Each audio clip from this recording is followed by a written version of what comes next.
আচ্ছা, তো আজকে শুরু করছি ফটোশপের সেকেন্ড ক্লাস। তো ফটোশপের সেকেন্ড ক্লাসে আমরা দেখব যে কীভাবে আমরা বিভিন্ন টুলের মাধ্যমে পিকচারকে সিলেকশন করতে পারি এবং সেটাকে কাট করে একটা ক্যানভাস থেকে আরেকটা ক্যানভাস নিয়ে যেতে পারি। তো সবার প্রথমে যেটা করতে হবে, আমাকে একটা পিকচার নিয়ে নিতে হবে। ওটাকে আমি কপি করলাম এবং একটা নিউ ক্যানভাস নিয়ে তার মধ্যে পেস্ট করলাম।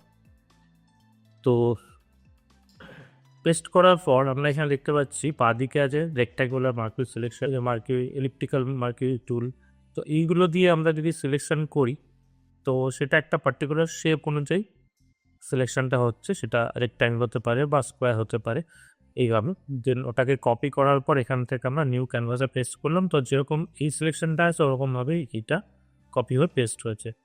যদি আমরা সার্কেল চাই তো সেম একই হবে, সার্কেল হবে। কিন্তু এর পরে যেগুলো আছে, যেমন সিলেকশন ব্রাশ টুল দিয়ে কী হবে না, আমি ব্রাশের মতন যেরকমভাবে সিলেক্টটা করব, এগুলো সবই হচ্ছে রাফ সিলেকশনের জন্য, কোনো ফিনিশিংভাবে সিলেকশন করার জন্য কিন্তু এইটুকুগুলো না। এবং এটাকে সিলেক্ট করার পর যখন আমরা মুভ টুলটা নেবো তখন দেখবো যে এখানে সিলেকশন হয়ে গেছে। দেন কপি করবো এবং নিউ ক্যানভাসের মধ্যে সেটাকে পেস্ট করে দেবো। ঠিক আছে, তো এই হচ্ছে তার প্রসেস। নেক্সট যে টুলটা আছে সেটা হচ্ছে কি ল্যাশো টুল। ল্যাশো টুল কি? ওই একই রকমভাবে ল্যাশো দিয়ে আমরা কোনো ইমেজের সাইড থেকে রাফলি যদি সিলেক্ট করতে চাই, এরকমভাবে সিলেক্ট করব, করার পর কপি করলাম, দেন এখানে গিয়ে পেস্ট করলাম।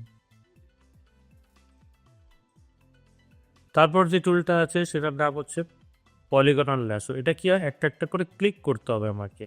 ল্যাশো টুলটা যেমন একবার প্রেস করে নিয়ে মাউসটা দিয়ে টানতে হবে, এটা হচ্ছে একবার একবার করে ক্লিক করে আমাকে সিলেকশনটা করতে হবে। হয়ে গেলে রাস্তা ডবল ক্লিক, দেন কপি, একটা নিউ ক্যানভাস নিয়ে নিচ্ছি এবং তার মধ্যে পেস্ট।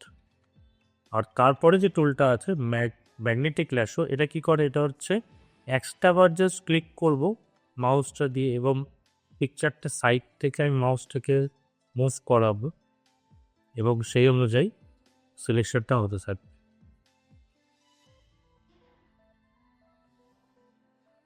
এই হচ্ছে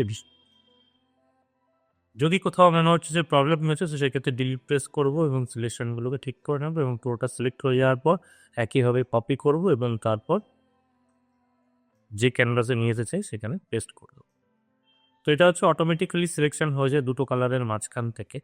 তো এইভাবে আমরা মোটামুটি যদি কোনো পিকচারের সাইড বরাবর আমাকে সিলেকশন করতে হয়, তো এই টুলগুলো আমরা ইউজ করতে পারি।